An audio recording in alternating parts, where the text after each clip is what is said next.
Mugby Junction by Charles Dickens. Chapter 1. Barbox Brothers. Guard! What place is this? Mugby Junction, sir. A windy place. Yes, it mostly is, sir. And looks comfortless indeed. Yes, it generally does, sir. Is it a rainy night still? Pours, sir. Open the door. I'll get out. You'll have, sir, said the guard, glistening with drops of wet, and looking at the tearful face of his watch by the light of his lantern as the traveler descended. 3 minutes here. More, I think, for I am not going on. Thought you had a through ticket, sir? So I have, but I shall sacrifice the rest of it. I want my luggage. Please to come to the van and point it out, sir. Be good enough. To look very sharp, sir. Not a moment to spare. The guard hurried to the luggage van, and the traveler hurried after him. The guard got into it, and the traveler looked into it. Those 2 large black portmanteaus in the corner where your light shines. Those are mine. Name upon 'em, sir? Barbox Brothers. Stand clear, sir, if you please. 1, 2. Right. Lamp waved. Signal lights ahead already changing. Shriek from engine. Train gone. Mugby Junction, said the traveler, pulling up the woolen muff, flare round his throat with both hands.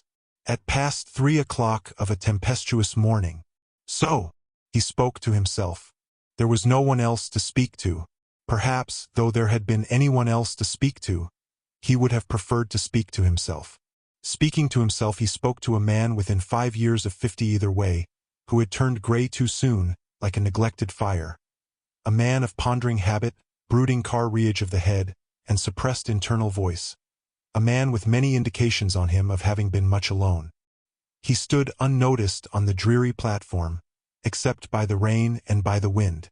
Those 2 vigilant assailants made a rush at him. Very well, said he, yielding. It signifies nothing to me to what quarter I turn my face. Thus, at Mugby Junction, at past 3 o'clock of a tempestuous morning, the traveler went where the weather drove him. Not but what he could make a stand when he was so minded, for, coming to the end of the roofed shelter, it is of considerable extent at Mugby Junction, and looking out upon the dark night with a yet darker spirit wing of storm beating its wild way through it, he faced about, and held his own as ruggedly in the difficult direction as he had held it in the easier one. Thus, with a steady step, the traveler went up and down, up and down, up and down, seeking nothing and finding it. A place replete with shadowy shapes, this Mugby Junction in the black hours of the 4 and 20. Mysterious goods trains, covered with palls and gliding on like vast weird funerals, conveying themselves guiltily away from the presence of the few lighted lamps, as if their freight had come to a secret and unlawful end. Half-miles of coal pursuing in a detective manner, following when they lead, stopping when they stop, backing when they back. Red-hot embers showering out upon the ground, down this dark avenue, and down the other, as if torturing fires were being raked clear. Concurrently, shrieks and groans and grinds invading the ear, as if the tortured were at the height of their suffering. Iron-barred cages full of cattle jangling by midway, the drooping beasts with horns entangled, eyes frozen with terror, and mouths too. At least they have long icicles, or what seem so, hanging from their lips. Unknown languages in the air, conspiring in red, green, and white characters. An earthquake, accompanied with thunder and lightning, going up express to London. Now, all quiet, all rusty, wind and rain in possession. Lamps extinguished, Mugby Junction dead and indistinct, with its robe drawn over its head, like Caesar. Now, too, as the belated traveler plodded up and down, a shadowy train went by him in the gloom which was no other than the train of a life. From whatsoever intangible deep cutting or dark tunnel it emerged, here it came, unsummoned and unannounced, stealing upon him, and passing away into obscurity. Here mournfully went by a child who had never had a childhood or known a parent, inseparable from a youth with a bitter sense of his namelessness, coupled to a man the enforced business of whose best years had been distasteful and oppressive, linked to an ungrateful friend, dragging after him a woman once beloved. Attendant, with many a clank and wrench, were lumbering cares, dark meditations, huge dim disappointments, monotonous years, a long jarring line of the discords of a solitary and unhappy existence. Yours, sir? The traveler recalled his eyes from the waste into which they had been staring, and fell back a step or so under the abruptness, and perhaps the chance appropriateness of the question. "Oh, my thoughts were not here for the moment. Yes, yes, those 2 portmanteaus are mine. Are you a porter?" "On porter's wages, sir. But I am Lamps." The traveler looked a little confused. "Who did you say you are?" "Lamps, sir," showing an oily cloth in his hand, as farther explanation. Surely. Is there any hotel or tavern here?" "Not exactly here, sir. There is a refreshment room here, but—" Lamps, with a mighty serious look, gave his head a warning roll that plainly added, "But it's a blessed circumstance for you that it's not open. You couldn't recommend it, I see, if it was available?" "Ask your pardon, sir. If it was open, it ain't my place as a paid servant of the company to give my opinion on any of the company's toepics." He pronounced it more like toothpicks. "Beyond lamp aisle and cottons," returned Lamps in a confidential tone. "But speaking as a man, I wouldn't recommend my father, if he was to come to life again, to go and try how he'd be treated at the refreshment room." "Not speaking as a man, no, I would not." The traveler nodded conviction. "I suppose I can put up in the town? There is a town here." For the traveler, though a stay-at-home compared with most travelers, had been, like many others, carried on the steam winds and the iron tides through that junction before, without having ever, as one might say, gone ashore there. "Oh yes, there's a town, sir. Anyways, there's town enough to put up in. But," following the glance of the other at his luggage, "this is a very dead time of the night with us, sir. The deadest time. I might a'most call it our deadest and buriedest time." "No porters about?" "Well, sir, you see," returned Lamps, confidential again, "they in general goes off with the gas. That's how it is.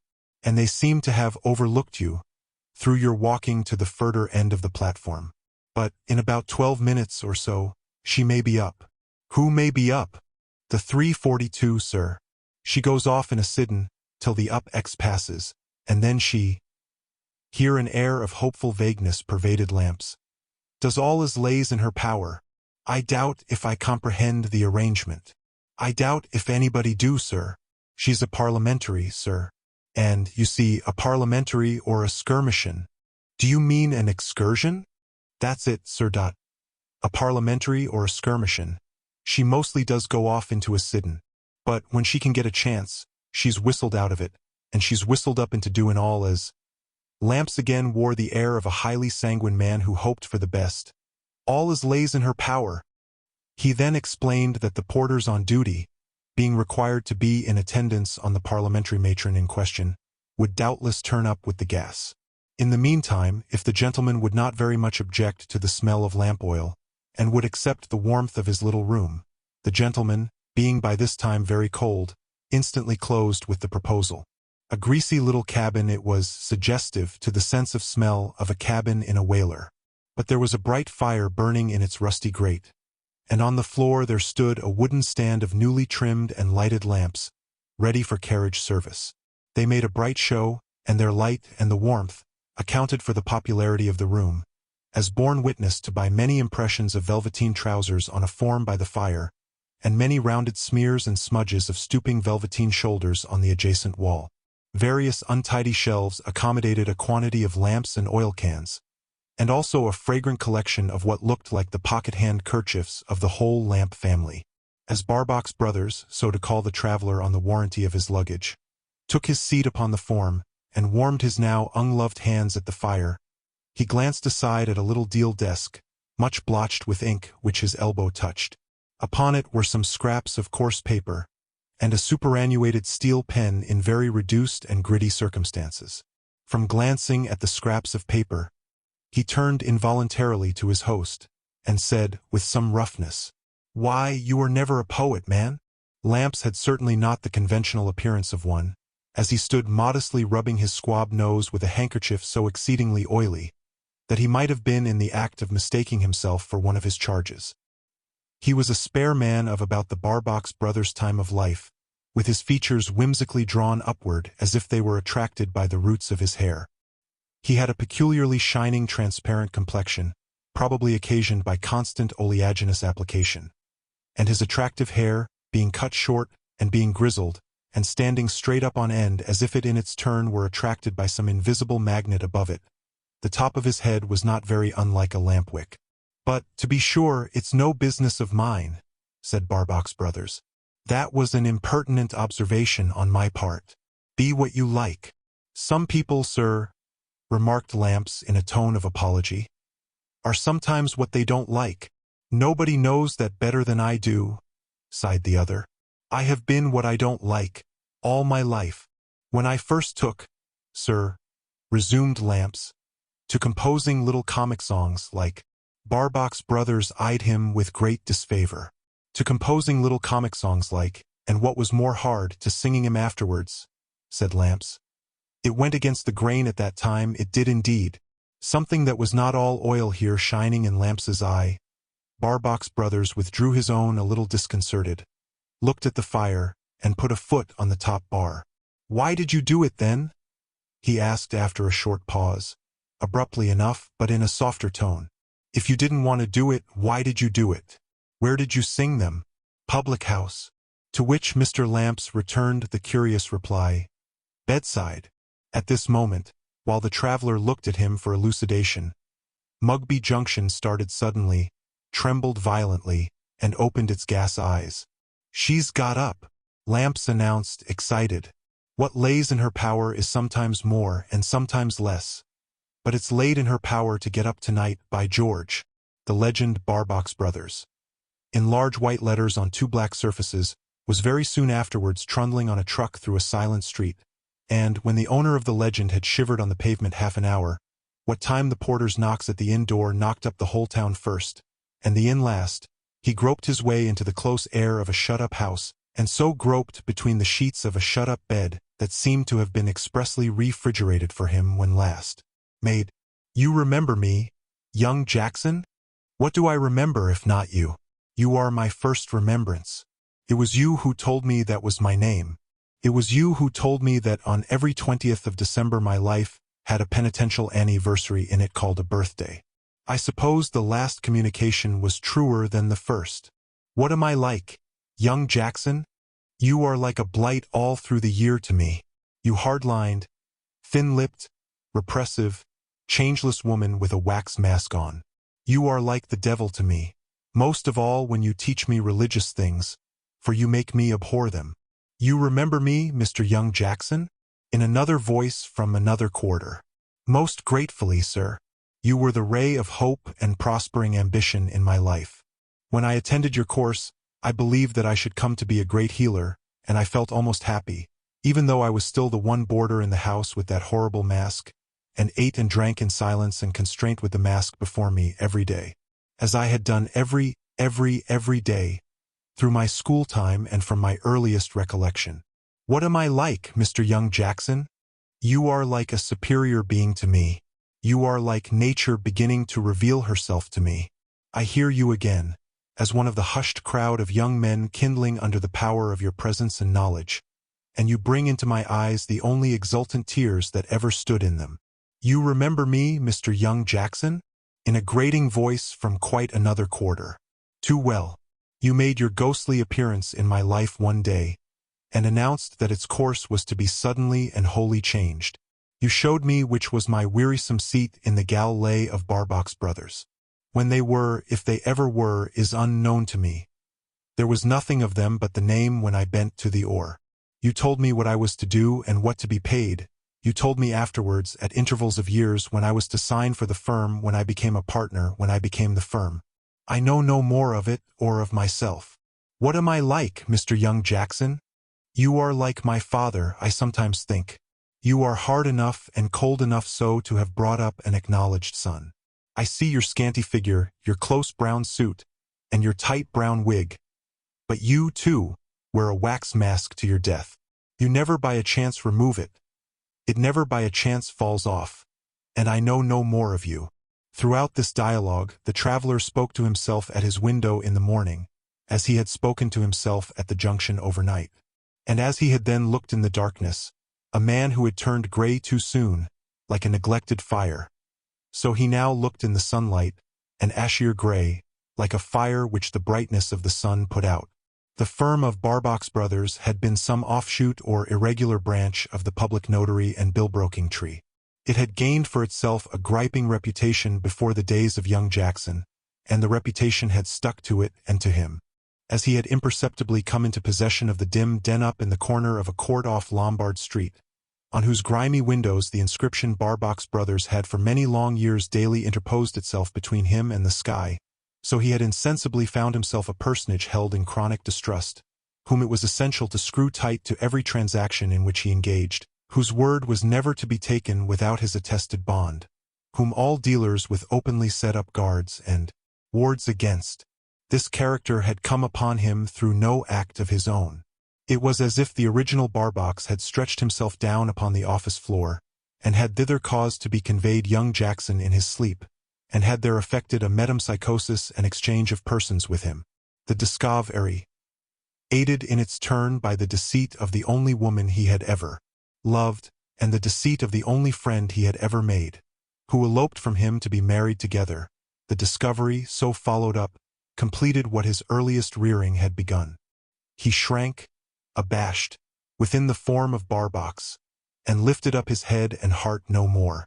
But he did at last effect one great release in his condition. He broke the oar he had plied so long, and he scuttled and sank the galley.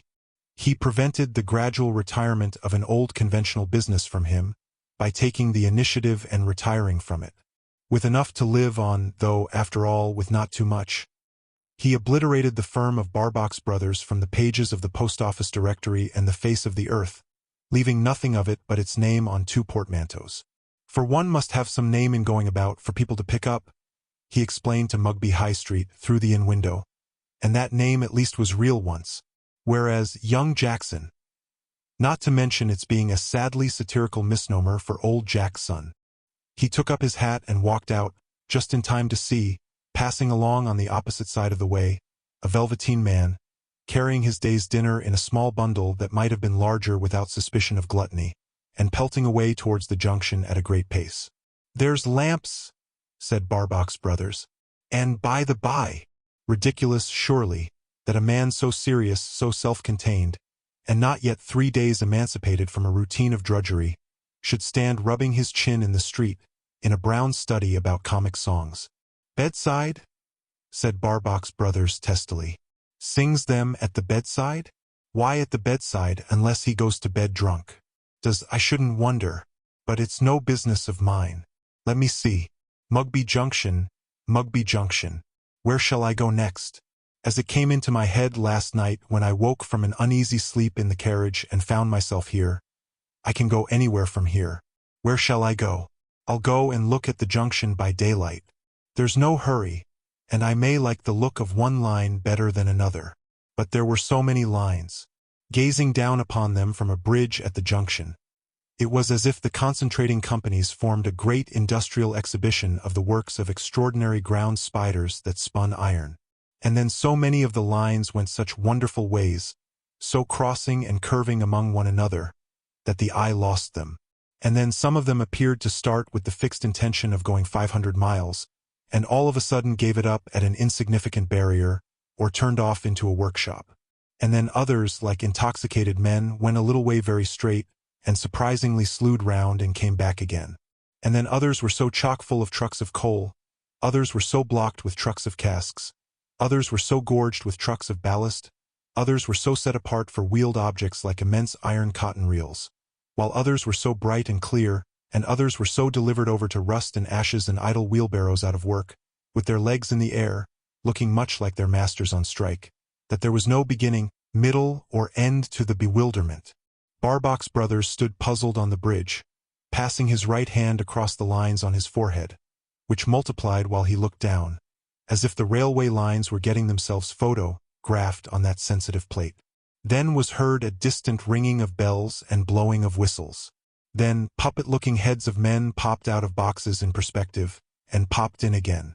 Then prodigious wooden razors, set up on end, began shaving the atmosphere.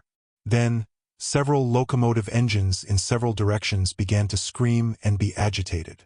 Then along one avenue a train came in. Then along another 2 trains appeared that didn't come in, but stopped without. Then bits of trains broke off. Then a struggling horse became involved with them. Then the locomotives shared the bits of trains and ran away with the whole. I have not made my next move much clearer by this. No hurry. No need to make up my mind today or tomorrow, nor yet the day after. I'll take a walk. It fell out somehow, perhaps he meant it should, that the walk tended to the platform at which he had alighted, and to Lamps's room. But Lamps was not in his room. A pair of velveteen shoulders were adapting themselves to one of the impressions on the wall by Lamps's fireplace, but otherwise the room was void. In passing back to get out of the station again, he learnt the cause of this vacancy, by catching sight of Lamps on the opposite line of railway, skipping along the top of a train, from carriage to carriage, and catching lighted namesakes thrown up to him by a coadjutor. He is busy. He has not much time for composing or singing comic songs this morning, I take it. The direction he pursued now was into the country, keeping very near to the side of one great line of railway, and within easy view of others. I have half a mind, he said, glancing around, to settle the question from this point by saying, I'll take this set of rails or that or t'other and stick to it. They separate themselves from the confusion, out here, and go their ways. Ascending a gentle hill of some extent, he came to a few cottages. There, looking about him as a very reserved man might who had never looked about him in his life before, he saw some 6 or 8 young children come merrily trooping and whooping from one of the cottages, and disperse. But not until they had all turned at the little garden gate, and kissed their hands to a face at the upper window. A low window enough, although the upper, for the cottage had but a story of one room above the ground. Now, that the children should do this was nothing, but that they should do this to a face lying on the sill of the open window, turned towards them in a horizontal position, and apparently only a face, was something noticeable. He looked up at the window again, could only see a very fragile, though a very bright face, lying on one cheek on the windowsill, the delicate smiling face of a girl or woman, framed in long bright brown hair, round which was tied a light blue band or fillet, passing under the chin. He walked on, turned back, passed the window again, shyly glanced up again. No change. He struck off by a winding branch road at the top of the hill, which he must otherwise have descended, kept the cottages in view, worked his way round at a distance so as to come out once more into the main road, and be obliged to pass the cottages again. The face still lay on the windowsill, but not so much inclined towards him. And now there were a pair of delicate hands too. They had the action of performing on some musical instrument, and yet it produced no sound that reached his ears. Mugby Junction must be the maddest place in England, said Barbox Brothers, pursuing his way down the hill. The first thing I find here is a railway porter who composes comic songs to sing at his bedside. The second thing I find here is a face, and a pair of hands playing a musical instrument that don't play. The day was a fine bright day in the early beginning of November. The air was clear and inspiriting, and the landscape was rich in beautiful colors. The prevailing colors in the court off Lombard Street, London City, had been few and somber. Sometimes, when the weather elsewhere was very bright indeed, the dwellers in those tents enjoyed a pepper and salt-colored day or two, but their atmosphere's usual wear was slate or snuff-colored. He relished his walk so well that he repeated it next day. He was a little earlier at the cottage than on the day before, and he could hear the children upstairs singing to a regular measure, and clapping out the time with their hands. Still, there is no sound of any musical instrument, he said, least tenning at the corner. And yet I saw the performing hands again as I came by. What are the children singing? Why, good Lord, they can never be singing the multiplication table. They were, though, and with infinite enjoyment. The mysterious face had a voice attached to it, which occasionally led or set the children right. Its musical cheerfulness was delightful. The measure at length stopped, and was succeeded by a murmuring of young voices, and then by a short song which he made out to be about the current month of the year, and about what work it yielded to the laborers in the fields and farmyards. Then there was a stir of little feet, and the children came trooping and whooping out, as on the previous day. And again, as on the previous day, they all turned at the garden gate and kissed their hands, evidently to the face on the windowsill, though Barbox Brothers from his retired post of disadvantage at the corner could not see it. But, as the children dispersed, he cut off one small straggler, a brown-faced boy with flaxen hair, and said to him, "Come here, little one. Tell me, whose house is that?" The child, with one swarthy arm held up across his eyes, half in shyness, and half ready for defense, said from behind the inside of his elbow, "Phoebe's." "And who?" said Barbox Brothers, quite as much embarrassed by his part in the dialogue as the child could possibly be by his, "Is Phoebe," to which the child made answer, "Why, Phoebe, of course." The small but sharp observer had eyed his questioner closely, and had taken his moral measure. He lowered his guard, and rather as summed a tone with him, as having discovered him to be an unaccustomed person in the art of polite conversation. "Phoebe," said the child, "can't be anybody else but Phoebe, can she?" "No, I suppose not." "Well," returned the child, "then why did you ask me?" Deeming it prudent to shift his ground, Barbox Brothers took up a new position. "What do you do there?" "Up there in that room where the open window is." "What do you do there?" "Cool," said the child. "Eh? Coel?" the child repeated in a louder voice, lengthening out the word with a fixed look and great emphasis, as much as to say, "What's the use of your having grown up, if you're such a donkey as not to understand me?" "Ah, school, school," said Barbox Brothers. "Yes, yes, yes. And Phoebe teaches you." The child nodded. "Good boy. Towned it out, have you?" said the child. "Yes, I have found it out. What would you do with tuppence if I gave it you?" "Penned it." The knockdown promptitude of this reply leaving him not a leg to stand upon, Barbox Brothers produced the tuppence with great lameness, and withdrew in a state of humiliation. But, seeing the face on the windowsill as he passed the cottage, he acknowledged its presence there with a gesture, which was not a nod, not a bow, not a removal of his hat from his head, but was a diffident compromise between or struggle with all three. The eyes in the face seemed amused or cheered or both, and the lips modestly said, "Good day to you, sir." "I find I must stick for a time to Mugby Junction," said Barbox Brothers with much gravity, after once more stopping on his return road to look at the lines where they went their several ways so quietly. "I can't make up my mind yet which iron road to take. In fact, I must get a little accustomed to the junction before I can decide." So, he announced at the inn that he was going to stay on for the present, and improved his acquaintance with the junction that night, and again next morning, and again next night and morning, going down to the station, mingling with the people there, looking about him down all the avenues of railway, and beginning to take an interest in the incomings and outgoings of the trains. At first, he often put his head into Lamps's little room, but he never found Lamps there. A pair or two of velveteen shoulders he usually found there, stooping over the fire, sometimes in connection with a clasp knife and a piece of bread and meat. But the answer to his inquiry, "Where's Lamps?"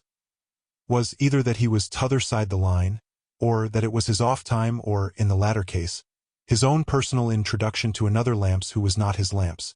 However, he was not so desperately set upon seeing Lamps now, but he bore the disappointment. Nor did he so wholly devote himself to his severe application to the study of Mugby Junction as to neglect exercise. On the contrary, he took a walk every day, and always the same walk. But the weather turned cold and wet again, and the window was never open. At length, after a lapse of some days, there came another streak of fine, bright, hardy autumn weather. It was a Saturday. The window was open, and the children were gone. Not surprising, this, for he had patiently watched and waited at the corner until they were gone. "Good day," he said to the face, absolutely getting his hat clear off his head this time. "Good day to you, sir. I am glad you have a fine sky again to look at." "Thank you, sir. It is kind of you. You are an invalid, I fear?" "No, sir. I have very good health." "But are you not always lying down?" "Oh, yes, I am always lying down, because I cannot sit up, but I am not an invalid." The laughing eyes seemed highly to enjoy his great mistake. "Would you mind taking the trouble to come in, sir? There is a beautiful view from this window, and you would see that I am not at all ill, being so good as to care." It was said to help him, as he stood irresolute, but evidently determined to enter, with his diffident hand on the latch of the garden gate. It did help him, and he went in. The room upstairs was a very clean white room with a low roof. Its only inmate lay on a couch that brought her face to a level with the window. The couch was white too, and her simple dress or wrapper being light blue, like the band around her hair, she had an ethereal look and a fanciful appearance of lying among clouds. He felt that she instinctively perceived him to be by habit a downcast, taciturn man. It was another help to him to have established that understanding so easily, and got it over. There was an awkward constraint upon him, nevertheless, as he touched her hand, and took a chair at the side of her couch. "I see now," he began, not at all fluently, "how you occupy your hand. Only seeing you from the path outside, I thought you were playing upon something." She was engaged in very nimbly and dexterously making lace. A lace pillow lay upon her breast, and the quick movements and changes of her hands upon it, as she worked, had given them the action he had misinterpreted. "That is curious," she answered with a bright smile, "for I often fancy myself that I play tunes while I am at work. Have you any musical knowledge?" She shook her head. "I think I could pick out tunes if I had any instrument, which could be made as handy to me as my lace pillow. But I dare say I deceive myself. At all events, I shall never know. You have a musical voice.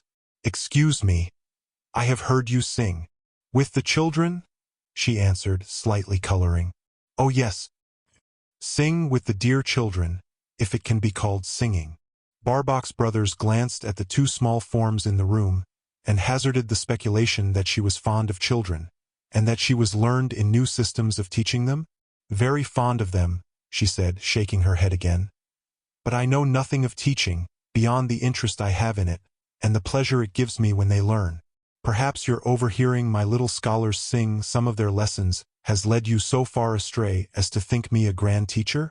"Ah, I thought so. No, I have only read and been told about that system. It seems so pretty and pleasant, and to treat them so like the merry robins they are, that I took up with it in my little way. You don't need to be told what a very little way mine is, sir," she added with a glance at the small forms and round the room. All this time her hands were busy at her lace pillow.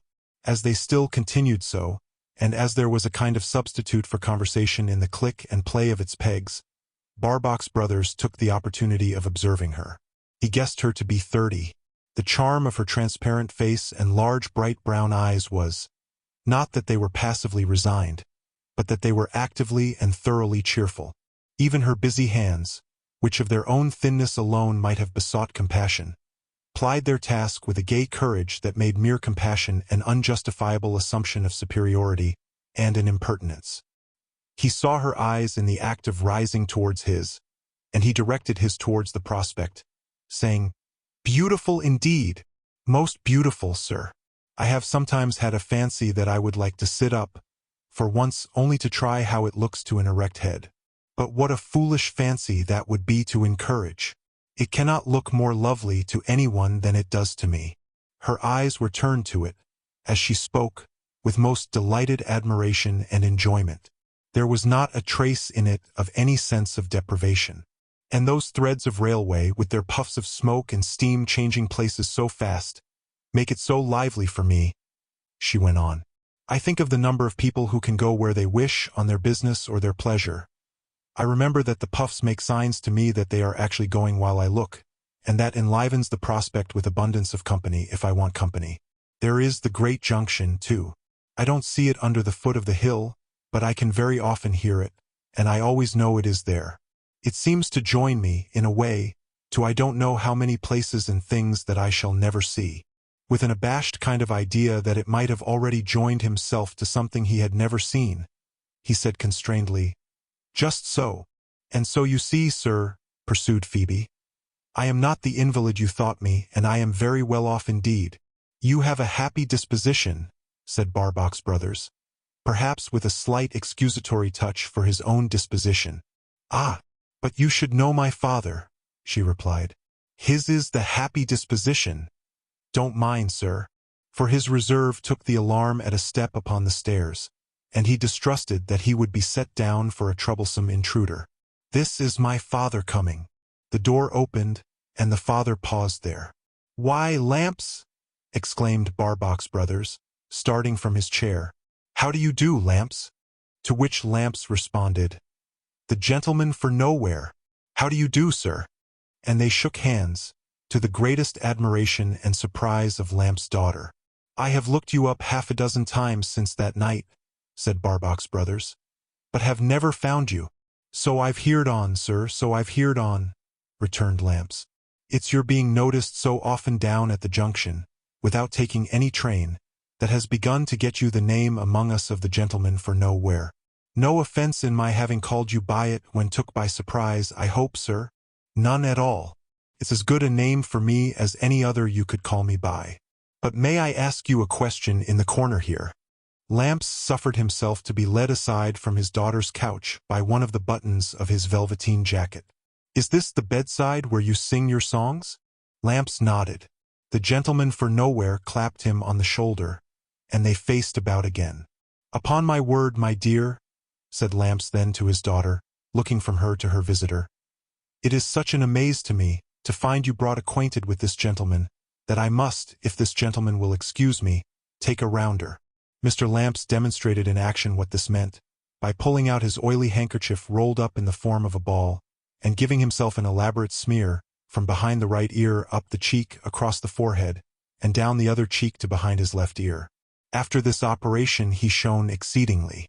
"It's according to my custom when particular warmed up by any agitation, sir," he offered by way of apology.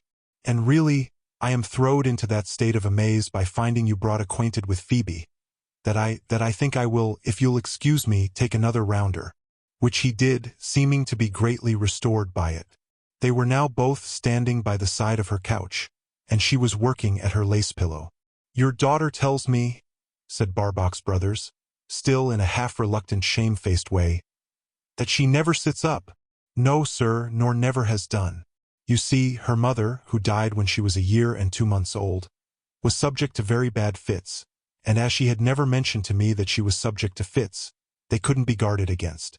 Consequently, she dropped the baby when took, and this happened." "It was very wrong of her," said Barbox Brothers with a knitted brow, "to marry you, making a secret of her infirmity." "Well, sir," pleaded Lamps in behalf of the long-deceased, "you see, Phoebe and me, we have talked that over too. And Lord bless us, such a number on us has our infirmities, what with fits and what with misfits of one sort and another, that if we confessed to him all before we got married, most of us might never get married." "Might not that be for the better?" "Not in this case, sir," said Phoebe, giving her hand to her father. "No, not in this case, sir," said her father, patting it between his own. "You correct me," returned Barbox Brothers with a blush. "And I must look so like a brute, that at all events it would be superfluous in me to confess to that infirmity. I wish you would tell me a little more about yourselves. I hardly knew how to ask it of you, for I am conscious that I have a bad stiff manner, a dull discouraging way with me, but I wish you would." "With all our hearts, sir," returned Lamps gaily for both. "And first of all, that you may know my name." "Stay!" interposed the visitor with a slight flush. "What signifies your name?" "Lamps is name enough for me. I like it. It is bright and expressive. What do I want more?" "Why, to be sure, sir," returned Lamps, "I have in general no other name down at the junction, but I thought, on account of your being here as a first-class single, in a private character, that you might." The visitor waved the thought away with his hand, and Lamps acknowledged the mark of confidence by taking another rounder. "You are hard-worked, I take for granted?" said Barbox Brothers, when the subject of the rounder came out of it much dirtier than B went into it. Lamps was beginning, "Not particular so," when his daughter took him up. "Oh yes, sir, he is very hard-worked. 14, 15, 18 hours a day. Sometimes 24 hours at a time." "And you," said Barbox Brothers, "what with your school, Phoebe, and what with your lace-making—" "But my school is a pleasure to me," she interrupted, opening her brown eyes wider, as if surprised to find him so obtuse. "I began it when I was but a child, because it brought me and other children into company, don't you see? That was not work. I carry it on still because it keeps children about me. That is not work. I do it as love, not as work. Then my lace pillow. Her busy hands had stopped, as if her argument required all her cheerful earnestness, but now went on again at the name. It goes with my thoughts when I think, and it goes with my tunes when I hum any, and that's not work. Why, you yourself thought it was music, you know, sir. And so it is to me. Everything is, cried Lamps radiantly. Everything is music to her, sir. My father is, at any rate, said Phoebe, exultingly pointing her thin forefinger at him. There is more music in my father than there is in a brass band. I say, my dear, it's very filially done, you know. But you are flattering your father, he protested, sparkling. No, I am not, sir, I assure you. No, I am not. If you could hear my father sing, you would know I am not. But you never will hear him sing because he never sings to anyone but me. However tired he is, he always sings to me when he comes home.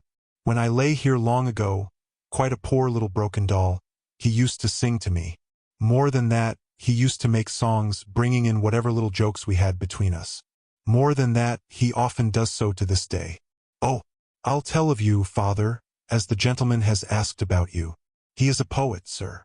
I shouldn't wish the gentleman, my dear, observed Lamps, for the moment turning grave, to carry away that opinion of your father, because it might look as if I was given to asking the stars in a melancholy manner what they was up to, which I wouldn't at once waste the time, and take the liberty, my dear. My father, resumed Phoebe, amending her text, is always on the bright side, and the good side. You told me just now I had a happy disposition. How can I help it? Well, but, my dear, returned Lamps argumentatively, how can I help it? Put it to yourself, sir. Look at her, always as you see her now, always working, and after all, sir, for but a very few shillings a week, always contented, always lively, always interested in others of all sorts. I said, this moment she was always as you see her now. So she is, with a difference that comes to much the same. For, when it is my Sunday off and the morning bells have done ringing, I hear the prayers and thanks read in the touchingest way, and I have the hymns sung to me, so soft, sir, that you couldn't hear 'em out of this room, in notes that seem to me, I am sure, to come from heaven and go back to it. It might have been merely through the association of these words with their sacredly quiet time, or it might have been through the larger association of the words with the Redeemer's presence beside the bedridden. But here her dexterous fingers came to a stop on the lace pillow and clasped themselves around his neck as he bent down. There was great natural sensibility in both father and daughter, the visitor could easily see. But each made it, for the other's sake, retiring, not demonstrative. And perfect cheerfulness, intuitive or acquired, was either the first or second nature of both. In a very few moments Lamps was taking another rounder with his comical features beaming, while Phoebe's laughing eyes, just a glistening speck or so upon their lashes, were again directed by turns to him, and to her work, and to Barbox Brothers. When my father, sir, she said brightly, tells you about my being interested in other people even though they know nothing about me, which, by the by, I told you myself, you ought to know how that comes about. That's my father's doing. No, it isn't, he protested. Don't you believe him, sir? Yes, it is. He tells me of everything he sees down at his work. You would be surprised what a quantity he gets together for me every day. He looks into the carriages, and tells me how the ladies are dressed, so that I know all the fashions. He looks into the carriages, and tells me what pairs of lovers he sees, and what new married couples on their wedding trip, so that I know all about that. He collects chance newspapers and books, so that I have plenty to read. He tells me about the sick people who are traveling to try to get better, so that I know all about them. In short, as I began by saying, he tells me everything he sees and makes out down at his work, and you can't think what a quantity he does see and make out. As to collecting newspapers and books, my dear, said Lamps, it's clear I can have no merit in that, because they're not my perquisites. You see, sir, it's this way. A guard, he'll say to me, "Hello, here you are, Lamps. I've saved this paper for your daughter. How is she a-going on?" A head porter, he'll say to me, "Here, catch hold, Lamps. Here's a couple of Williams for your daughter. Is she pretty much where she were?" And that's what makes it double welcome, you see. If she had £1,000 in a box, they wouldn't trouble themselves about her. But being what she is, that is, you understand, Lamps added somewhat hurriedly. Not having £1,000 in a box, they take thought for her. And as concerning the young pairs, married and unmarried, it's only natural I should bring home what little I can about them, seeing that there's not a couple of either sort in the neighborhood that don't come of their own accord to confide in Phoebe. She raised her eyes triumphantly to Barbox Brothers as she said, "Indeed, sir, that is true. If I could have got up and gone to church, I don't know how often I should have been a bridesmaid. But, if I could have done that, some girls in love might have been jealous of me, and, as it is, no girl is jealous of me. And my pillow would not have been half as ready to put the piece of cake under, as I always find it," she added, turning her face on it with a light sigh, and a smile at her father. The arrival of a little girl, the biggest of the scholars, now led to an understanding on the part of Barbox Brothers, that she was the domestic of the cottage, and had come to take active measures in it, attended by a pail that might have extinguished her, and a broom 3 times her height. He therefore rose to take his leave and took it, saying that, if Phoebe had no objection, he would come again. He had muttered that he would come in the course of his walks. The course of his walks must have been highly favorable to his return, for he returned after an interval of a single day. "You thought you would never see me any more, I suppose?" he said to Phoebe as he touched her hand, and sat down by her couch. "Why should I think so?" was her surprised rejoinder. "I took it for granted you would mistrust me." "For granted, sir? Have you been so much mistrusted?" "I think I am justified in answering yes, but I may have mistrusted too on my part. No matter just now. We were speaking of the junction last time. I have passed hours there since the day before yesterday. Are you now the gentleman for somewhere?" she asked with a smile. "Certainly for somewhere, but I don't yet know where. You would never guess what I am traveling from. Shall I tell you? I am traveling from my birthday." Her hands stopped in her work, and she looked at him with incredulous astonishment. "Yes," said Barbox Brothers, not quite easy in his chair. "From my birthday. I am, to myself, an unintelligible book with the earlier chapters all torn out and thrown away. My childhood had no grace of childhood. My youth had no charm of youth, and what can be expected from such a lost beginning?" His eyes meeting hers as they were addressed intently to him, something seemed to stir within his breast, whispering, "Was this bed a place for the graces of childhood and the charms of youth to take to kindly? Oh, shame, shame! It is a disease with me," said Barbox Brothers, checking himself, and making as though he had a difficulty in swallowing something. "To go wrong about that. I don't know how I came to speak of that.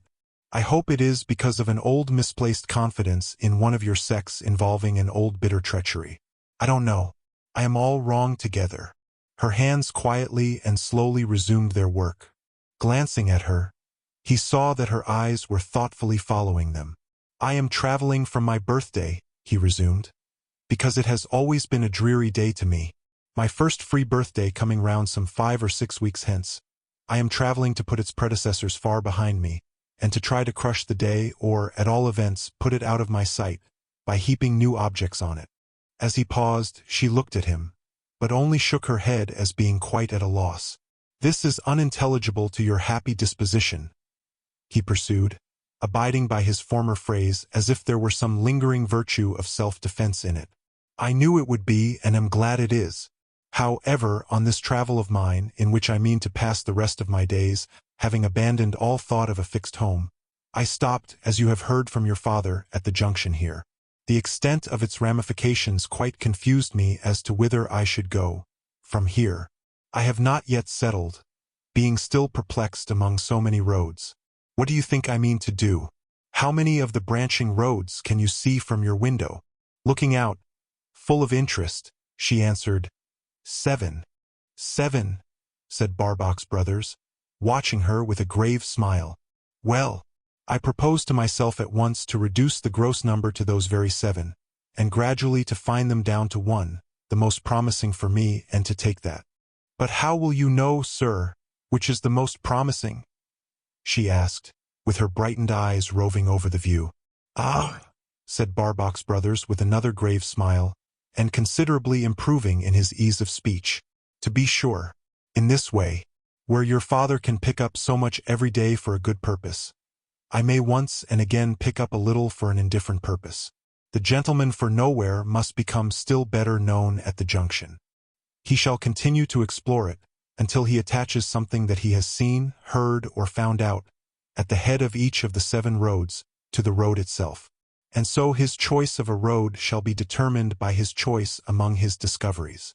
Her hands still busy, she again glanced at the prospect, as if it comprehended something that had not been in it before, and laughed as if it yielded her new pleasure. "But I must not forget," said Barbox Brothers, having got so far, "to ask a favor. I want your help in this expedient of mine. I want to bring you what I pick up at the heads of the 7 roads that you lie here looking out at, and to compare notes with you about it. May I? They say 2 heads are better than 1. I should say myself that probably depends upon the heads concerned. But I am quite sure, though we are so newly acquainted, that your head and your father's have found out better things, Phoebe, than ever mine of itself discovered." She gave him her sympathetic right hand, in perfect rapture with his proposal, and eagerly and gratefully thanked him. "That's well," said Barbox Brothers. "Again I must not forget, have Ng got so far, to ask a favor. Will you shut your eyes?" Laughing playfully at the strange nature of the request, she did so. "Keep them shut," said Barbox Brothers, going softly to the door and coming back. "You are on your honor, mind, not to open you eyes until I tell you that you may." "Yes, on my honor." "Good. May I take your lace pillow from you for a minute?" Still laughing and wondering, she removed her hands from it, and he put it aside. "Tell me, did you see the puffs of smoke and steam made by the morning fast train yesterday on road number 7 from here? Behind the elm trees and the spire? That's the road," said Barbox Brothers, directing his eyes towards it. "Yes, I watched them melt away. Anything unusual in what they expressed?" "No," she answered merrily. "Not complimentary to me, for I was in that train. I went, don't open your eyes, to fetch you this, from the great ingenious town. It is not half so large as your lace pillow, and lies easily and lightly in its place. These little keys are like the keys of a miniature piano, and you supply the air required with your left hand. May you pick out delightful music from it, my dear. For the present, you can open your eyes now. Goodbye." In his embarrassed way, he closed the door upon himself, and only saw, in doing so, that she ecstatically took the present to her bosom and caressed it. The glimpse gladdened his heart, and yet saddened it. For so might she, if her youth had flourished in its natural course, having taken to her breast that day the slumbering music of her own child's voice. Chapter 2. Barbox Brothers and Co. With good will and earnest purpose, the gentleman for nowhere began, on the very next day, his researches at the heads of the 7 roads. The results of his researches, as he and Phoebe afterwards set them down in fair writing, hold their due places in this veracious chronicle. But they occupied a much longer time in the getting together than they ever will in the perusal. And this is probably the case with most reading matter, except when it is of that highly beneficial kind for posterity, which is thrown off in a few moments of leisure by the superior poetic geniuses who scorn to take prose pains. It must be admitted, however, that Barbox by no means hurried himself. His heart being in his work of good nature, he revelled in it. There was the joy, too, it was a true joy to him, of sometimes sitting by, listening to Phoebe as she picked out more and more discourse from her musical instrument, and as her natural taste and ear refined daily upon her first discoveries. Besides being a pleasure, this was an occupation, and in the course of weeks it consumed hours. It resulted that his dreaded birthday was close upon him, before he had troubled himself any more about it. The matter was made more pressing by the unforeseen circumstance that the councils held, at which Mr. Lamps, beaming most brilliantly, on a few rare occasions assisted, respecting the road to be selected were, after all, in no wise assisted by his investigations. For he had connected this interest with this road, or that interest with the other, but could deduce no reason from it for giving any road the preference. Consequently, when the last council was holden, that part of the business stood, in the end, exactly where it had stood in the beginning. "But, sir," remarked Phoebe, "we have only 6 roads after all. Is the 7th road dumb? The 7th road?" "Oh," said Barbox Brothers, rubbing his chin. "That is the road I took, when I went to get your little present. That is its story. Phoebe, would you mind taking that road again, sir?" she asked with hesitation. "Not in the least. It is a great high road after all." "I should like you to take it," returned Phoebe with a persuasive smile. "For the love of that little present which must ever be so dear to me. I should like you to take it because that road can never be again like any other road to me. I should like you to take it, in remembrance of your having done me so much good, of your having made me so much happier. If you leave me by the road you traveled when you went to do me this great kindness," sounding a faint chord as she spoke, "I shall feel, lying here watching at my window, as if it must conduct you to a prosperous end, and bring you back some day. It shall be done, my dear, it shall be done." So at last the gentleman for nowhere took a ticket for somewhere, and his destination was the great ingenious town. He had loitered so long about the junction that it was the 18th of December when he left it. "High time," he reflected, as he seated himself in the train, "that I started in earnest. Only one clear day remains between me and the day I am running away from. I'll push onward for the hill country tomorrow. I'll go to Wales." It was with some pains that he placed before himself the undeniable advantages to be gained in the way of novel occupation for his senses from misty mountains, swollen streams, rain, cold, a wild seashore, and rugged roads. And yet he scarcely made them out as distinctly as he could have wished. Whether the poor girl, in spite of her new resource, her music, would have any feeling of loneliness upon her now, just at first, that she had not had before. Whether she saw those very puffs of steam and smoke that he saw, as he sat in the train thinking of her. Whether her face would have any pensive shadow on it as they died out of the distant view from her window. Whether, in telling him he had done her so much good, she had not unconsciously corrected his old moody bemoaning of his station in life by setting him thinking that a man might be a great healer, if he would, and yet not be a great doctor. These and other similar meditations got between him and his Welsh picture. There was within him, too, that dull sense of vacuity which follows separation from an object of interest, and cessation of a pleasant pursuit. And this sense, being quite new to him, made him restless. Further, in losing Mugby Junction, he had found himself again, and he was not the more enamored of himself for having lately passed his time in better company. But surely here, not far ahead, must be the great ingenious town. This crashing and clashing that the train was undergoing, and this coupling onto it of a multitude of new echoes, could mean nothing less than approach to the great station. It did mean nothing less.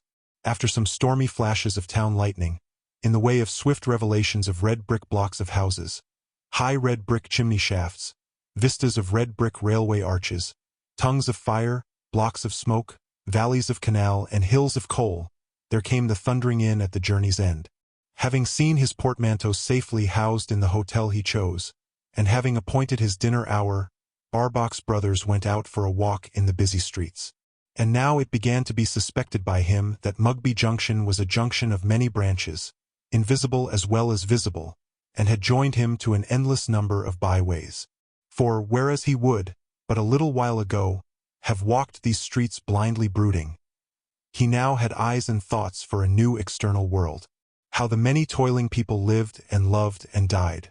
How wonderful it was to consider the various trainings of eye and hand, the nice distinctions of sight and touch, that separated them into classes of workers, and even into classes of workers at subdivisions of one complete whole which combined their many intelligences and forces, though of itself but some cheap object of use or ornament in common life. How good it was to know that such assembling in a multitude on their part, and such contribution of their several dexterities towards a civilizing end, did not deteriorate them as it was the fashion of the supercilious mayflies of humanity to pretend, but engendered among them a self-respect, and yet a modest desire to be much wiser than they were, the first evinced in their well-balanced bearing and manner of speech when he stopped to ask a question. The second, in the announcements of their popular studies and amusements on the public walls. These considerations, and a host of such, made his walk a memorable one. I too am but a little part of a great whole, he began to think. and to be serviceable to myself and others or to be happy, I must cast my interest into, and draw it out of, the common stock. Although he had arrived at his journey's end for the day by noon, he had since insensibly walked about the town so far and so long that the lamplighters were now at their work in the streets, and the shops were sparkling up brilliantly. Thus reminded to turn towards his quarters, he was in the act of doing so, when a very little hand crept into his, and a very little voice said, "Oh, if you please, I am lost." He looked down and saw a very little fair-haired girl. "Yes," she said, confirming her words with a serious nod. "I am indeed. I am lost." Greatly perplexed, he stopped, looked about him for help, descried none, and said, bending low, "Where do you live, my child?"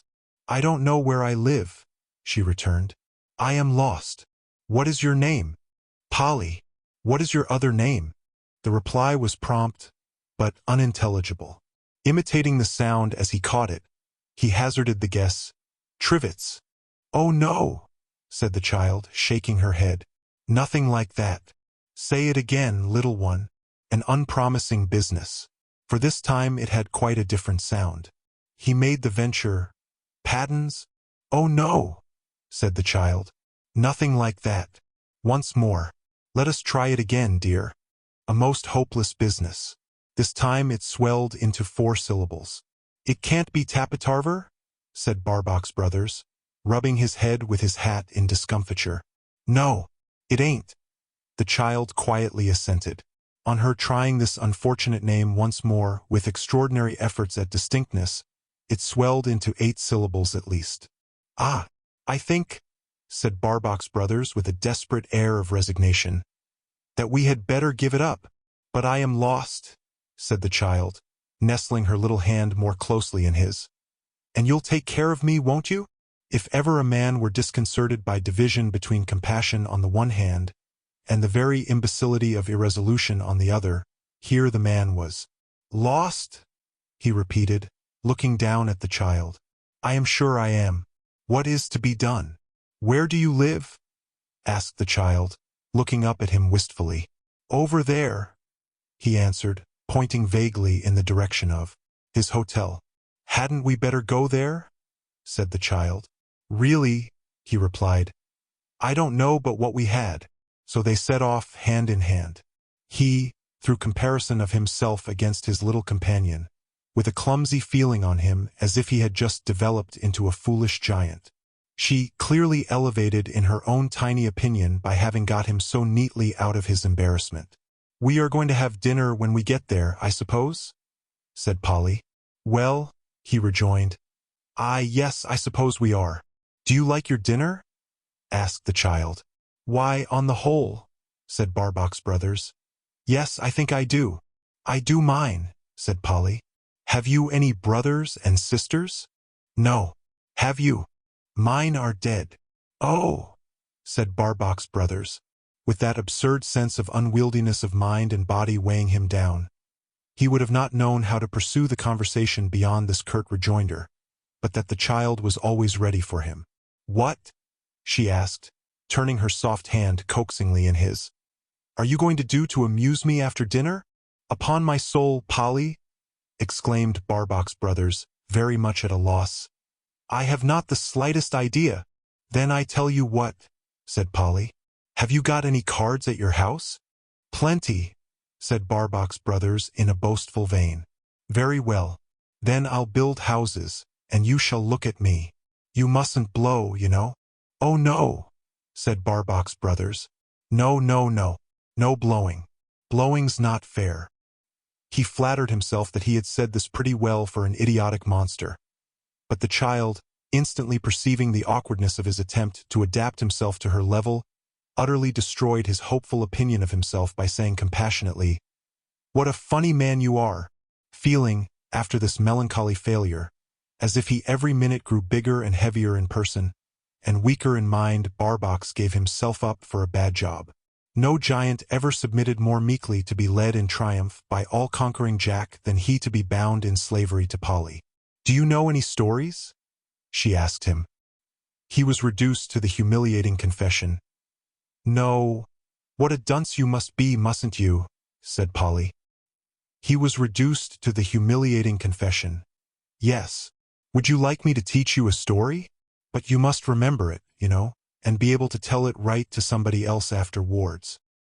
He professed that it would afford him the highest mental gratification to be taught a story, and that he would humbly endeavor to retain it in his mind. Whereupon Polly, giving her hand a new little turn in his, expressive of settling down for enjoyment, commenced a long romance, of which every relishing clause began with the words, "So this," or, "and so this," as, "So this boy," or, "So this fairy," or, "And so this pie was 4 yards round, and 2 yards and a quarter deep." The interest of the romance was derived from the intervention of this fairy to punish this boy for having a greedy appetite. To achieve which purpose, this fairy made this pie, and this boy ate and ate and ate, and his cheeks swelled and swelled and swelled. There were many tributary circumstances, but the forcible interest culminated in the total consumption of this pie, and the bursting of this boy. Truly he was a fine sight, Barbox Brothers, with serious attentive face, and ear bent down, much jostled on the pavements of the busy town, but afraid of losing a single incident of the epic, lest he should be examined in it by and by and found deficient. Thus they arrived at the hotel, and there he had to say at the bar and said awkwardly enough, "I have found a little girl." The whole establishment turned out to look at the little girl. Nobody knew her. Nobody could make out her name as she set it forth, except one chambermaid, who said it was Constantinople, which it wasn't. "I will dine with my young friend in a private room," said Barbox Brothers to the hotel authorities. "And perhaps you will be so good as to let the police know that the pretty baby is here. I suppose she is sure to be inquired for soon, if she has not been already. Come along, Polly." Perfectly at ease and peace, Polly came along, but, finding the stairs rather stiff work, was carried up by Barbox Brothers. The dinner was a most transcendent success, and the Barbox sheepishness, under Polly's directions how to mince her meat for her, and how to diffuse gravy over the plate with a liberal and equal hand, was an other fine sight. "And now," said Polly, "while we are at dinner, you be good, and tell me that story I taught you." With the tremors of a civil service examination upon him, and very uncertain indeed, not only as to the epoch at which the pie appeared in history, but also as to the measurements of that indispensable fact, Barbox Brothers made a shaky beginning, but under encouragement did very fairly. There was a want of breadth observable in his rendering of the cheeks, as well as the appetite of the boy, and there was a certain tameness in his fairy, referable to an undercurrent of desire to account for her. Still, as the first lumbering performance of a good-humored monster, it passed muster. "I told you to be good," said Polly. "And you are good, ain't you?" "I hope so," replied Barbox Brothers. Such was his deference that Polly, elevated on a platform of sofa cushions in a chair at his right hand, encouraged him with a pat or two on the face from the greasy bowl of her spoon, and even with a gracious kiss. In getting on her feet upon her chair, however, to give him this last reward, she toppled forward among the dishes, and caused him to exclaim, as he effected her rescue, "Gracious angels! Phew! I thought we were in the fire, Polly." "What a coward you are, ain't you?" said Polly when replaced. "Yes, I am rather nervous," he replied. "Phew! Don't, Polly, don't. Flourish your spoon or you'll go over sideways. Don't tilt up your legs when you laugh, Polly, or you'll go over backwards." "Phew! Polly, Polly, Polly," said Barbox Brothers, nearly succumbing to despair. "We are environed with dangers." Indeed, he could descry no security from the pitfalls that were yawning for Polly, but in proposing to her, after dinner, to sit upon a low stool. "I will, if you will," said Polly.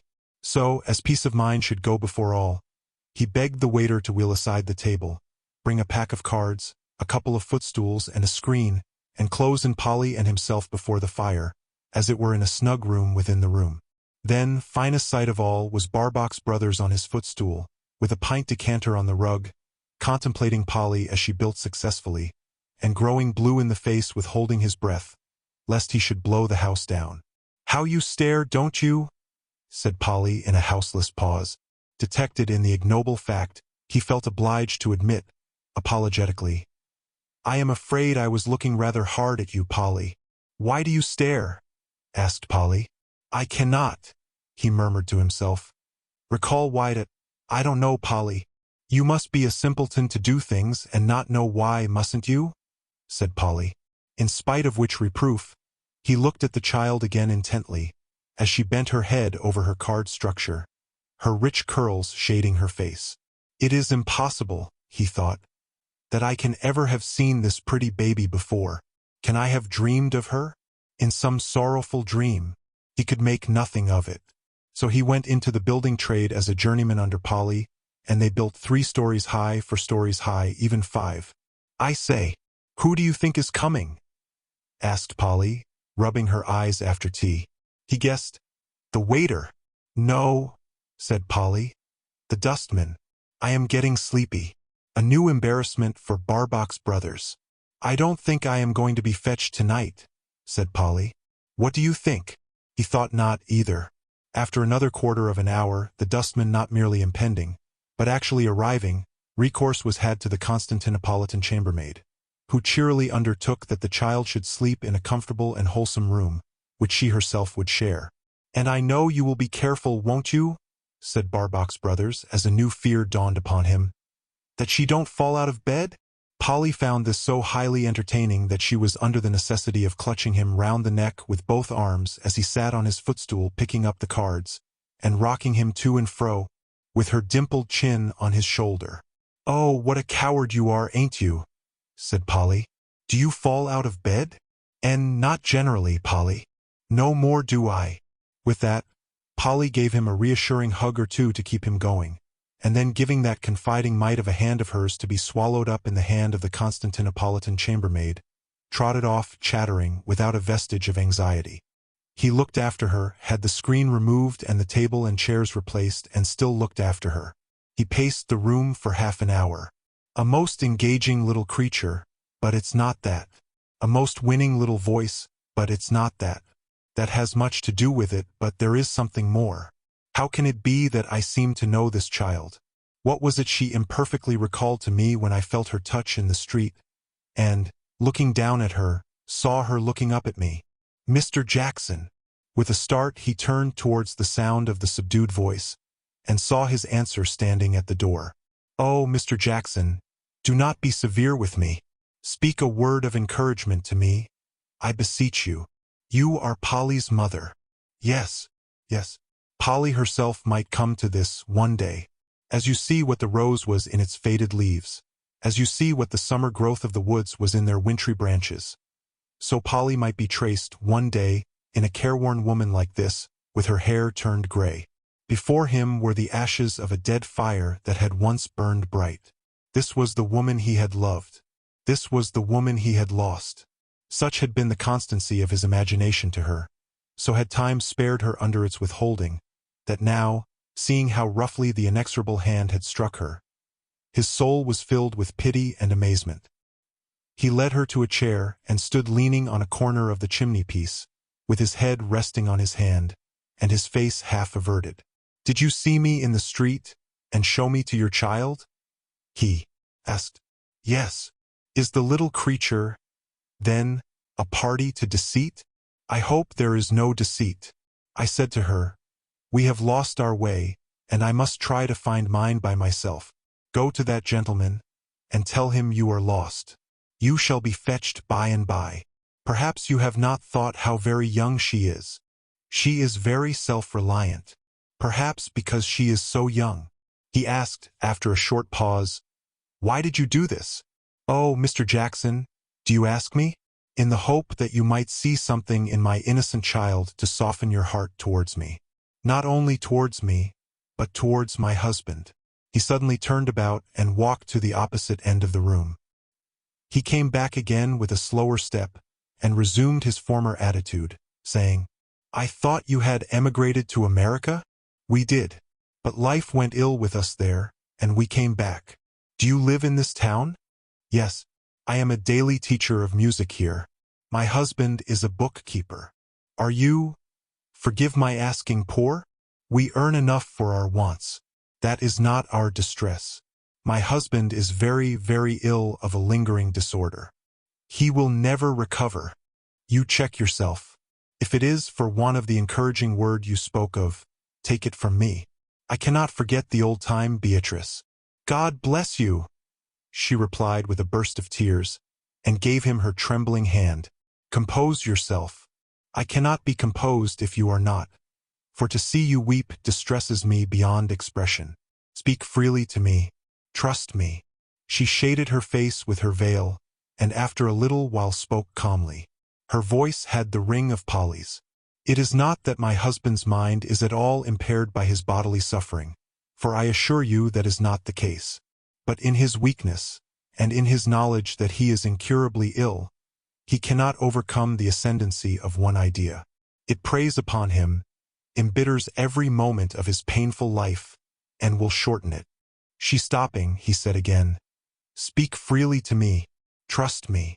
We have had 5 children before this darling, and they all lie in their little graves. He believes that they have withered away under a curse, and that it will blight this child like the rest. Under what curse? Both I and he have it on our conscience that we tried you very heavily, and I do not know but that, if I were as ill as he, I might suffer in my mind as he does. This is the constant burden, I believe, Beatrice. I was the only friend that Mr. Jackson ever cared to make, though I was so much his junior. The more influence he acquired in the business, the higher he advanced me, and I was alone in his private confidence. I came between him and you, and I took you from him. We were both secret, and the blow fell when he was wholly unprepared. The anguish it caused a man so compressed must have been terrible. The wrath it awakened inappeasable. So, a curse came to be invoked on our poor, pretty little flowers, and they fall. And you, Beatrice? He asked, when she had ceased to speak, and there had been a silence afterwards. How say you? Until within these few weeks I was afraid of you, and I believed that you would never, never forgive. Until within these few weeks, he repeated. Have you changed your opinion of me within these few weeks? Yes. For what reason? I was getting some pieces of music in a shop in this town, when, to my terror, you came in. As I veiled my face and stood in the dark end of the shop, I heard you explain that you wanted a musical instrument for a bedridden girl. Your voice and manner were so softened, you showed such interest in its selection, you took it away yourself with so much tenderness of care and pleasure, that I knew you were a man with a most gentle heart. Oh, Mr. Jackson, Mr. Jackson, if you could have felt the refreshing rain of tears that followed for me. Was Phoebe playing at that moment on her distant couch? He seemed to hear her. I inquired in the shop where you lived, but could get no information. As I had heard you say that you were going back by the next train, but you did not say where, I resolved to visit the station at about that time of day, as often as I could, between my lessons, on the chance of seeing you again. I have been there very often, but saw you no more until today. You were meditating as you walked the street, but the calm expression of your face emboldened me to send my child to you. And when I saw you bend your head to speak tenderly to her, I prayed to God to forgive me for having ever brought a sorrow on it. I now pray to you to forgive me, and to forgive my husband. I was very young, he was young too, and, in the ignorant hardihood of such a time of life, we don't know what we do to those who have undergone more discipline. You generous man, you good man, so to raise me up and make nothing of my crime against you. For he would not see her on her knees, and soothed her as a kind father might have soothed an erring daughter. Thank you, bless you, thank you. When he next spoke, it was after having drawn aside the window curtain and looked out a while. Then he only said, Is Polly asleep? Yes. As I came in, I met her going away upstairs, and put her to bed myself. Leave her with me for tomorrow, Beatrice, and write me your address on this leaf of my pocketbook. In the evening I will bring her home to you, and to her father. Hello! Cried Polly, putting her saucy sunny face in at the door next morning when breakfast was ready. I thought I was fetched last night? So you were, Polly, but I asked leave to keep you here for the day, and to take you home in the evening. Upon my word, said Polly, you are very cool, ain't you? However, Polly seemed to think it a good idea, and added, I suppose I must give you a kiss, though you are cool. The kiss given and taken, they sat down to breakfast in a highly conversational tone. "Of course, you are going to amuse me?" said Polly. "Oh, of course," said Barbox Brothers.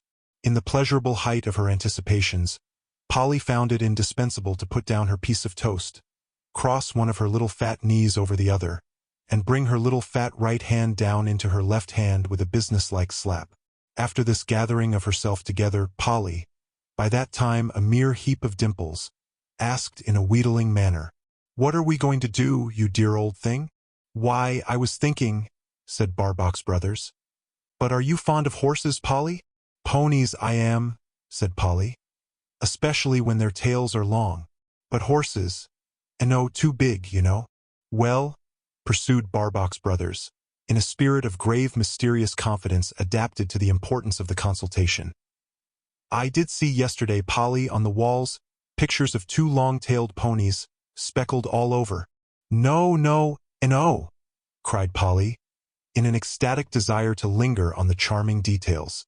"Not speckled all over, speckled all over, which ponies jump through hoops." "No, no, no!"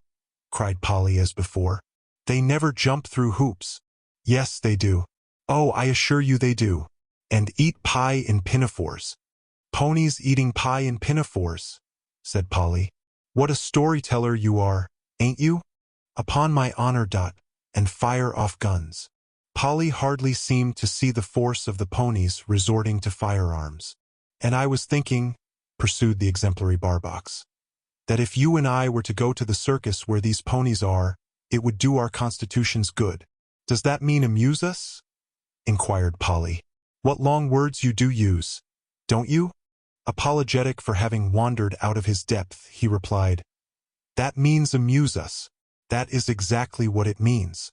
There are many other wonders besides the ponies, and we shall see them all. Ladies and gentlemen in spangled dresses, and elephants and lions and tigers." Polly became observant of the teapot, with a curled-up nose indicating some uneasiness of mind. "They never get out, of course?" she remarked as a mere truism. "The elephants and lions and tigers? Oh, dear no! Oh, dear no!" said Polly. "And of course nobody's afraid of the ponies shooting anybody." "Not the least in the world." "No, no, not the least in the world," said Polly. "I was also thinking," proceeded Barbox, "that if we were to look in at the toy shop to choose a doll—" "Not dressed!" cried Polly with a clap of her hands. "No, no, no, not dressed. Full dressed, together with a house, and all things necessary for housekeeping." Polly gave a little scream, and seemed in danger of falling into a swoon of bliss. "What a darling you are!" she languidly exclaimed, leaning back in her chair. "Come and be hugged, or I must come and hug you." This resplendent program was carried into execution with the utmost rigor of the law. It being essential to make the purchase of the doll its first feature, or that lady would have lost the ponies, the toy shop expedition took precedence. Polly in the magic warehouse, with a doll as large as herself under each arm, and a neat assortment of some 20 more on view upon the counter, did indeed present a spectacle of indecision not quite compatible with unalloyed happiness, but the light cloud passed. The lovely specimen oftenest chosen, oftenest rejected, and finally abided by, was of Circassian descent, possessing as much boldness of beauty as was reconcilable with extreme feebleness of mouth, and combining a sky-blue silk pelisse with rose-colored satin trousers, and a black velvet hat, which this fair stranger to our northern shores would seem to have founded on the portraits of the late Duchess of Kent. The name this distinguished foreigner brought with her from beneath the glowing skies of a sunny clime was, on Polly's authority, Miss Melluca, and the costly nature of her outfit as a housekeeper, from the Barbox coffers, may be inferred from the 2 facts that her silver teaspoons were as large as her kitchen poker, and that the proportions of her watch exceeded those of her frying pan. Miss Melluca was graciously pleased to express her entire approbation of the circus, and so was Polly. For the ponies were speckled and brought down nobody when they fired, and the savagery of the wild beasts appeared to be mere smoke, which article, in fact, they did produce in large quantities from their insides. The Barbox absorption in the general subject throughout the realization of these delights was again a sight to see, nor was it less worthy to behold at dinner, when he drank to Miss Melluca, tied stiff in a chair opposite to Polly, the fair Circassian possessing an unbendable spine, and even induced the waiter to assist in carrying out with due decorum the prevailing glorious idea. To wind up, there came the agreeable fever of getting Miss Melluca and all her wardrobe and rich possessions into a fly with Polly, to be taken home. But, by that time, Polly had become unable to look upon such accumulated joys with waking eyes, and had withdrawn her consciousness into the wonderful paradise of a child's sleep. "Sleep, Polly, sleep," said Barbox Brothers, as her head dropped on his shoulder. "You shall not fall out of this bed easily at any rate." What rustling piece of paper he took from his pocket, and carefully folded into the bosom of Polly's frock, shall not be mentioned. He said nothing about it, and nothing shall be said about it. They drove to a modest suburb of the great ingenious town, and stopped at the forecourt of a small house. "Do not wake the child," said Barbox Brothers softly to the driver. "I will carry her in as she is." Greeting the light at the open door which was held by Polly's mother, Polly's bearer passed on with mother and child into a ground-floor room. There, stretched on a sofa, lay a sick man sorely wasted, who covered his eyes with his emaciated hand. "Tresham," said Barbox in a kindly voice, "I have brought you back your Polly, fast asleep. Give me your hand, and tell me you are better." The sick man reached forth his right hand, and bowed his head over the hand into which it was taken, and kissed it. "Thank you, thank you. I may say that I am well and happy." "That's brave," said Barbox. "Tresham, I have a fancy. Can you make room for me beside you here?" He sat down on the sofa as he said the words, cherishing the plump peachy cheek that lay uppermost on his shoulder. "I have a fancy, Tresham. I am getting quite an old fellow now, you know, and old fellows may take fancies into their heads sometimes. To give up Polly, having found her, to no one but you. Will you take her from me?" As the father held out his arms for the child, each of the two men looked steadily at the other. "She is very dear to you, Tresham?" "Unutterably dear. God bless her. It is not much, Polly," he continued, turning his eyes upon her peaceful face as he apostrophized her. "It is not much, Polly, for a blind and sinful man to invoke a blessing on something so far better than himself as a little child is. But it would be much, much upon his cruel head, and much upon his guilty soul, if he could be so wicked as to invoke a curse. He had better have a millstone round his neck, and be cast into the deepest sea. Live and thrive, my pretty baby." Here he kissed her. "Live and prosper, and become in time the mother of other little children, like the angels who behold the Father's face." He kissed her again, gave her up gently to both her parents, and went out. But he went not to Wales. No, he never went to Wales.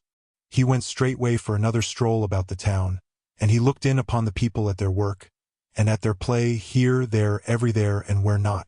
For he was Barbox Brothers and Company now, and had taken thousands of partners into the solitary firm. He had at length got back to his hotel room, and was standing before his fire refreshing himself with a glass of hot drink which he had stood upon the chimney-piece, when he heard the town clock striking, and, referring to his watch, found the evening to have so slipped away that they were striking 12. As he put up his watch again, his eyes met those of his reflection in the chimney-glass. "Why, it's your birthday already," he said, smiling. "You are looking very well. I wish you many happy returns of the day." He had never before bestowed that wish upon himself. "By Jupiter," he discovered, "it alters the whole case of running away from one's birthday. It's a thing to explain to Phoebe. Besides, here is quite a long story to tell her, that has sprung out of the road with no story. I'll go back instead of going on. I'll go back by my friend Lamps's up X presently." He went back to Mugby Junction, and, in point of fact, he established himself at Mugby Junction. It was the convenient place to live in, for brightening Phoebe's life. It was the convenient place to live in, for having her taught music by Beatrice. It was the convenient place to live in, for occasionally borrowing Polly. It was the convenient place to live in, for being joined at will to all sorts of agreeable places and persons. So, he became settled there, and, his house standing in an elevated situation, it is noteworthy of him in conclusion, as Polly herself might, not irreverently, have put it, there was an old Barbox who lived on a hill, and if he ain't gone, he lives there still. Here follows the substance of what was seen, heard, or otherwise picked up, by the gentleman for nowhere, in his careful study of the junction. Chapter 3. The Boy at Mugby. I am the boy at Mugby. That's about what I am. You don't know what I mean? What a pity. But I think you do. I think you must. Look here. I am the boy at what is called the refreshment room at Mugby Junction, and what's proudest boast is that it never yet refreshed a mortal being. Up in a corner of the down refreshment room at Mugby Junction, in the height of 27 cross drafts, I've often counted 'em while they brush the first-class hair 27 ways. Behind the bottles, among the glasses, bounded on the nor'west by the beer, stood pretty far to the right of a metallic object that's at times the tea-urn and at times the soup tureen, according to the nature of the last twang imparted to its contents, which are the same groundwork, fended off from the traveler by a barrier of stale sponge cakes erected atop of the counter, and lastly exposed sideways to the glare of our Mrs.'s eye. You ask a boy so situated, next time you stop in a hurry at Mugby, for anything to drink. You take particular notice that he'll try to seem not to hear you, that he'll appear in an absent manner to survey the line through a transparent medium composed of your head and body, and that he won't serve you as long as you can possibly bear it. That's me. What a lark it is. We are the model establishment, we are at Mugby. Other refreshment rooms send their imperfect young ladies up to be finished off by our misses. For some of the young ladies, when they're new to the business, come into it mild. Our missus, she soon takes that out of 'em. Why, I originally come into the business meek myself. But our missus, she soon took that out of me. What a delightful lark it is. I look upon us refreshmenters as occupying the only proudly independent footing on the line. There's Papers, for instance, my honorable friend, if he will allow me to call him so. Him as belongs to Smith's bookstall. Why, he no more dares to be up to our refreshmenting games than he dares to jump atop of a locomotive with her steam at full pressure, and cut away upon her alone, driving himself at limited mail speed. Papers, he'd get his head punched at every compartment, first, second, and third, the whole length of a train, if he was to venture to imitate my demeanor. It's the same with the porters, the same with the guards, the same with the ticket clerks, the same the whole way up to the secretary, traffic manager, or very chairman. There ain't a one among 'em on the nobly independent footing we are. Did you ever catch one of them, when you wanted anything of him, making a system of surveying the line through a transparent medium composed of your head and body? I should hope not. You should see our bandolining room at Mugby Junction. It's led to by the door behind the counter, which you'll notice usually stands ajar, and it's the room where our misses and our young ladies bandolines their hair. You should see 'em at it, betwixt trains, bandolining away, as if they was anointing themselves for the combat. When you're telegraphed, you should see their noses all a-going up with scorn, as if it was a part of the working of the same Cook and Wheatstone electrical machinery. You should hear our missus give the word, "Here comes the beast to be fed," and then you should see 'em indignantly skipping across the line, from the up to the down or Weiser Warsaw, and begin to pitch the stale pastry into the plates, and chuck the sawdust sandwiches under the glass covers, and get out the the sherry, oh my eye, for your refreshment. It's only in the Isle of the Brave and Land of the Free, by which, of course, I mean to say Britannia, that refreshmenting is so effective, so wholesome, so constitutional a check upon the public. There was a foreigner, which having politely, with his hat off, beseeched our young ladies and our misses for a tel gloss host prarndee, and having had the line surveyed through him by all and no other's acknowledgment, was proceeding at last to help himself, as seems to be the custom in his own country, when our missus, with her hair almost coming unbandolined with rage, and her eyes omitting sparks, flew at him, cotched the decanter out of his hand, and said, "Put it down! I won't allow that." The foreigner turned pale, stepped back with his arms stretched out in front of him, his hands clasped, and his shoulders riz, and exclaimed, "Ah, is it possible that these disdainous females and this ferocious old woman are placed here by the administration, not only to empoison the voyagers, but to affront them? Great heaven! How arrives it? The English people? Or is he then a slave? Or idiot?" Another time, a merry, wide-awake American gent had tried the sawdust and spit it out, and had tried the sherry and spit that out, and had tried in vain to sustain exhausted natur upon butterscotch, and had been rather extra bandolined and line surveyed through, when, as the bell was ringing and he paid our missus, he says, very loud and good-tempered, "I tell you what 'tis, marm. I lie if, dear, I lie if, I do. I oughter ha' seen most things, for I hail from the unlimited side of the Atlantic Ocean, and I have travelled right slick over the limited, head on through Jerusalem and the East and likeways France and Italy, Europe, old world, and am now upon the track to the chief European village. But such an institution as you and your young ladies and your fixin' solid and liquid, afore the glorious tarnal I never did see yet. And if I hain't found the eighth wonder of monarchical creation, in finding you and your young ladies, and your fixin' solid and liquid, all as aforesaid, established in a country where the people air not absolute lunatics, I am extra double darned with a nip and frizzle to the innermostest grit. Wherefore, dear? I larrief, I do, marm. I larrief. And so he went, stamping and shaking his sides, along the platform all the way to his own compartment. I think it was her standing up agin the foreigner as give our missus the idea of going over to France, and drawing a comparison betwixt refreshmenting as followed among the frog-eaters, and refreshmenting as triumphant in the Isle of the Brave and Land of the Free, by which, of course, I mean to say agin Britannia. Our young ladies, Miss Whiff, Miss Piff, and Mrs. Sniff, was unanimous opposed to her going. For, as they says to our missus one and all, it is well beknown to the hens of the hearth as no other nation except Britain has a idea of anythink, but above all of business. Why then should you tire yourself to prove what is already proved? Our missus, however, being a teaser at all pints, stood out grim obstinate, and got a return pass by southeastern tidal, to go right through, if such should be her dispositions, to Marseilles. Sniff is husband to Mrs. Sniff, and is a regular insignificant cove. He looks arter the sawdust department in a back room, and is sometimes, when we are very hard put to it, let behind the counter with a corkscrew. But never when it can be helped, his demeanor towards the public being disgusting servile. How Mrs. Sniff ever comes so far to lower herself as to marry him, I don't know. But I suppose he does, and I should think he wished he didn't, for he leads a awful life. Mrs. Sniff couldn't be much harder with him if he was public.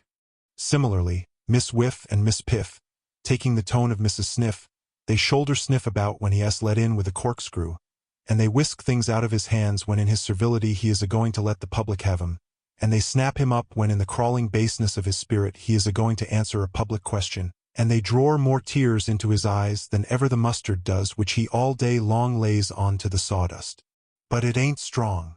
Once, when Sniff had the repulsiveness to reach across to get the milk pot to hand over for a baby, I see our missus in her rage catch him by both his shoulders and spin him out into the bandolining room. But Mrs. Sniff, how different! She's the one. She's the one, as you'll notice, to be always looking another way from you when you look at her. She's the one with the small waist buckled in tight in front, and with the lace cuffs at her wrists, which she puts on the edge of the counter before her, and stands a-smoothing while the public foams. This smoothing the cuffs and looking another way while the public foams is the last accomplishment taught to the young ladies as come to Mugby to be finished by our missus, and it's always taught by Mrs. Sniff. When our missus went away upon her journey, Mrs. Sniff was left in charge.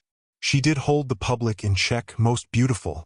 In all my time I never see half so many cups of tea given without milk to people as wanted it with, nor half so many cups of tea with milk given to people as wanted it without. When foaming ensued, Mrs. Sniff would say, "Then you'd better settle it among yourselves and change with one another." It was a most highly delicious lark. I enjoyed the refreshmenting business more than ever, and was so glad I had took to it when young. Our missus returned. It got circulated among the young ladies, and it might be penetrated to me through the crevices of the bandolining room, that she had horrors to reveal, if revelations so contemptible could be dignified with the name. Agitation become awakened. Excitement was up in the stirrups. Expectation stood a-tiptoe. At length it was put forth that on our slacked evening in the week, and at our slackest time of that evening betwixt trains, our missus would give her views of foreign refreshmenting, in the bandolining room. It was arranged tasteful for the purpose. The bandolining table and glass was hid in a corner. A armchair was elevated on a packing case for our missis's occupation. A table and a tumbler of water, no sherry in it, thank ye, was placed beside it. Two of the pupils, the season being autumn, and hollyhocks and dahlias being in, ornamented the wall with 3 devices in those flowers. On one might be read, "May Albion never learn." On another, "Keep the public down." On another, our refreshmenting charter. The whole had a beautiful appearance, with which the beauty of the sentiments corresponded. On our Missis's brow was wrote severity, as she ascended the fatal platform. Not that that was anythink new. Miss Whiff and Miss Piff sat at her feet. 3 chairs from the waiting-room might have been perceived by an average eye, in front of her, on which the pupils was accommodated. Behind them a very close observer might have discerned a boy. Myself. "Where," said our Missus, glancing gloomily around, "is Sniff?" "I thought it better," answered Mrs. Sniff, "that he should not be let to come in. He is such an ass." "No doubt," assented our Missus. "But for that reason is it not desirable to improve his mind?" "Oh, nothing will ever improve him," said Mrs. Sniff. "However," pursued our Missus, "call him in, Ezekiel." I called him in. The appearance of the low-minded cove was hailed with disapprobation from all sides, on account of his having brought his corkscrew with him. He pleaded the force of habit. "The force," said Mrs. Sniff. "Don't let us have you talking about force, for gracious sake. There, do stand still where you are, with your back against the wall." He is a smiling piece of vacancy, and he smiled in the mean way in which he will even smile at the public if he gets a chance. Language can say no meaner of him. And he stood upright near the door with the back of his head agin the wall, as if he was awaiting for somebody to come and measure his height for the army. "I should not enter, ladies," says our Missus, "on the revolting disclosures I am about to make, if it was not in the hope that they will cause you to be yet more implacable in the exercise of the power you wield in a constitutional country, and yet more devoted to the constitutional motto which I see before me." It was behind her, but the words sounded better so, "May Albion never learn." Here the pupils as had made the motto admired it and cried, "Here, here, here." Sniff, showing an inclination to join in chorus, got himself frowned down by every brow. The baseness of the French, pursued our Missus, as displayed in the fawning nature of their refreshmenting equals, if not surpasses, anythink as was ever heard of the baseness of the celebrated Bonaparte. Miss Whiff, Miss Piff, and me, we drawed a heavy breath, equal to saying, "We thought as much." Miss Whiff and Miss Piff seeming to object to my drawing mine along with theirs, I drawed another to aggravate 'em. "Shall I be believed," says our Missus with flashing eyes, "when I tell you that no sooner had I set my foot upon that treacherous shore?" Here Sniff, either bursting out mad or thinking aloud, says, in a low voice, "Feet, plural, you know." The cowering that come upon him when he was spurned by all eyes, added to his being beneath contempt, was sufficient punishment for a cove so groveling. In the midst of a silence rendered more impressive by the turned-up female noses with which it was pervaded, our Missus went on, "Shall I be believed when I tell you that no sooner had I landed," this word with a killing look at Sniff, "on that treacherous shore, than I was ushered into a refreshment room where there were, I do not exaggerate, actually eatable things to eat?" A groan burst from the ladies. I not only did myself the honor of gening, but also of lengthening it out. Where there were, our Missus added, not only eatable things to eat, but also drinkable things to drink? A murmur, swelling almost into a scream. Arizona Miss Piff, trembling with indignation, called out, "Name!" "I will name," said our Missus. There was roast fowls, hot and cold. There was smoking roast veal surrounded with brown potatoes. There was hot soup with, again I ask, shall I be credited? Nothing bitter in it, and no flour to choke off the consumer. There was a variety of cold dishes set off with jelly. There was salad. There was, mark me, fresh pastry, and that of a light construction. There was a luscious show of fruit. There was bottles and decanters of sound small wine of every size, and adapted to every pocket. The same odious statement will apply to brandy, and these were set out upon the counter so that all could help themselves. Our Missis's lips so quivered, that Mrs. Sniff, though scarcely less convulsed than she were, got up and held the tumbler to them. This, proceeds our Missus, was my first unconstitutional experience. Well would it have been if it had been my last and worst. But no. As I proceeded farther into that enslaved and ignorant land, its aspect became more hideous. I need not explain to this assembly the ingredients and formation of the British refreshment sandwich. Universal laughter, except from Sniff, who, as sandwich cutter, shook his head in a state of the utmost dejection as he stood with it, egging the wall. "Well," said our missus, with dilated nostrils, "take a fresh, crisp, long, crusty penny loaf made of the whitest and best flour. Cut it longwise through the middle. Insert a fair and nicely fitting slice of ham. Tie a smart piece of ribbon round the middle of the whole to bind it together. Add at one end a neat wrapper of clean white paper by which to hold it, and the universal French refreshment sandwich busts on your disgusted vision."